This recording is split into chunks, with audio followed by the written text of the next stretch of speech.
Dear students, mitosis के third phase anaphase की बात करते हैं। इससे पहले माइटोसिस को हमने पढ़ा कि जिसमें क्रोमोसोम्स सेल के सेंटर में अलाइन हो चुके थे और एक प्लेट बनाया था कि जिसको मीटापेस प्लेट बोलते हैं। तो एनापेस के अंदर क्या होता है कि इसी क्रोमोसोम्स को जो स्पाइंडल फाइबर्स हैं उसको पुल करेंगे और सेल के जो पोल्स हैं, जो एक साइड रीजन है, उस तक ये पहुंच जाएंगे। तो एनाफेज के अंदर ये एक बहुत क्रिटिकल स्टेज है, क्योंकि इसके अंदर जो सिस्टर क्रोमैटिड्स है ये बीच में से एक दूसरे से अलहदा हो जाएंगे। और ये कौन अलहदा करेंगे? ये माइक्रोट्यूब्यूल्स करेंगे। और इसी तरीके से ये दो सिस्टर क्रोमैटिड्स में तकसीम हो जाएंगे। एक सिस्टर क्रोमैटिड एक जो नया बनने वाला सेल है उसमें चला जाएगा और एक सिस्टर क्रोमैटिड वो दूसरे जो डॉटर सेल है इसमें चला जाएगा।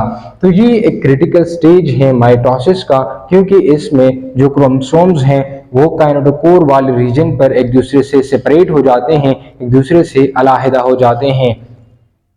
It begins after all chromosomes are properly aligned in the metapase plate। ये metapase plate पर जिसमें सारे के सारे क्रोमोसोम्स प्रॉपरली अलाइन कर जाते हैं। कहाँ पर?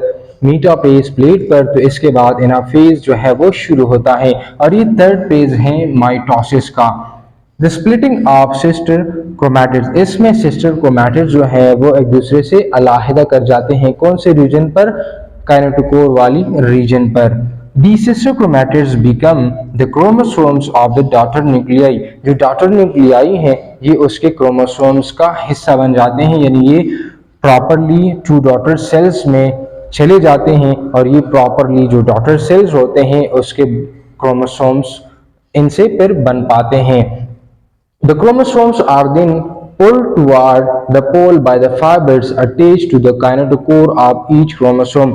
जो यहाँ पर जो सेंट्रियोल्स हैं उनसे जो फाइबर्स निकलते हैं, तो यहाँ पर जो उसका जो रीजन होता है क्रोमोसोम का, जो प्रोटीन से मिलकर बना होता है कि जिसको काइनेटोकोर बोलते हैं, तो उनके साथ जो ये पोलर जो माइक्रोट्यूब्यूल्स हैं ये अटैच कर जाते हैं।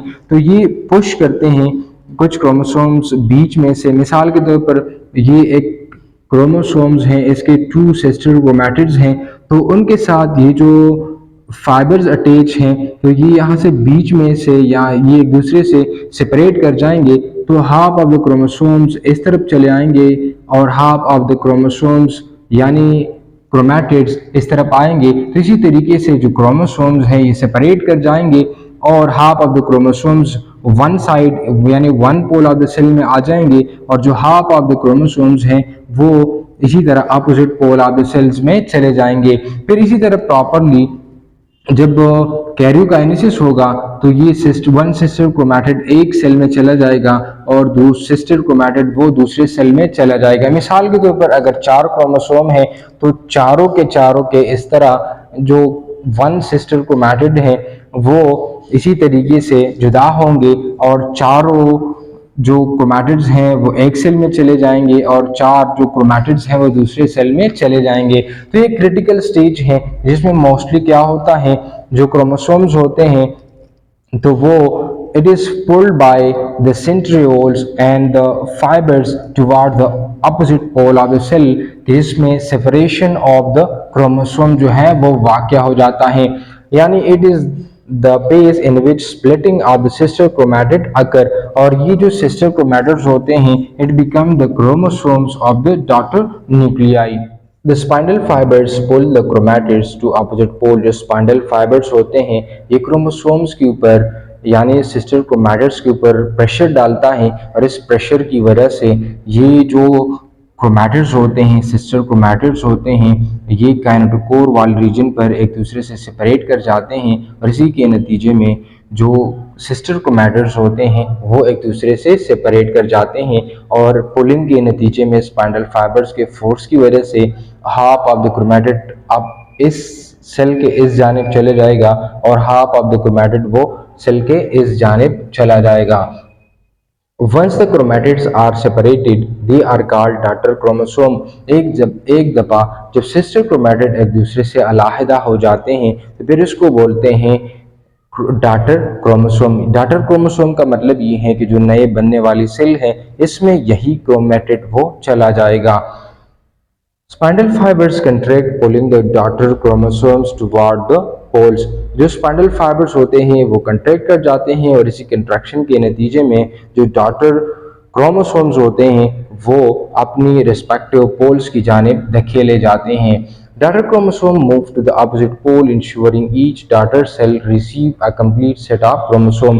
एनाफेज एक क्रिटिकल स्टेज है जिसमें ये इंश्योर किया जाता है कि आया बनने वाली सेल को एक कंप्लीट सेट ऑफ क्रोमेटिड जा रहा है या नहीं जा रहा। मिसाल के तौर पर कोई एक सेल है जिसके अंदर 10 क्रोमोसोम्स हैं, तो जो नए बनने वाली सेल है इसमें 10 क्रोमेटिड्स जरूर होंगे। तो इसी तरीके से एनाफेज के अंदर इस बात को यकीनी बनाया जाता है जो टू डॉटर न्यूक्लियाई बनने वाली हैं आया इसमें क्रोमैटिड्स की तादाद बराबर है as compare to the parent cell. Now what is the importance of anaphase. Anaphase के अंदर जब हम देखें तो इसका सबसे इम्पोर्टेंस क्या है, जेनेटिक मटेरियल्स डिस्ट्रीब्यूशन, यानी इसके अंदर जेनेटिक मटेरियल को इक्वली डिस्ट्रीब्यूट किया जाता है। जो नए बनने वाली सेल है इसमें भी इक्वली जो जो क्रोमोसोम्स हैं, जेनेटिक मटेरियल्स हैं, वो इक्वली इसमें मुंतकिल की जाती हैं। जो दूसरा उनका इम्पोर्टेंस है वो है क्रोमोसोमल सेग्रीगेशन, यानी यहाँ पर सिस्टर क्रोमैटिड्स को एक दूसरे से अलहदा किया जाता है और इसके अलहदगी के नतीजे में जो नए बनने वाली सेल है इसमें उसके क्रोमैटिड्स को भेजा जाता है। तो ये दो उनके बहुत ज़बरदस्त इम्पोर्टेंस हैं। पहला है जेनेटिक मटेरियल डिस्ट्रीब्यूशन और दूसरा है क्रोमोसोमल सेग्रीगेशन।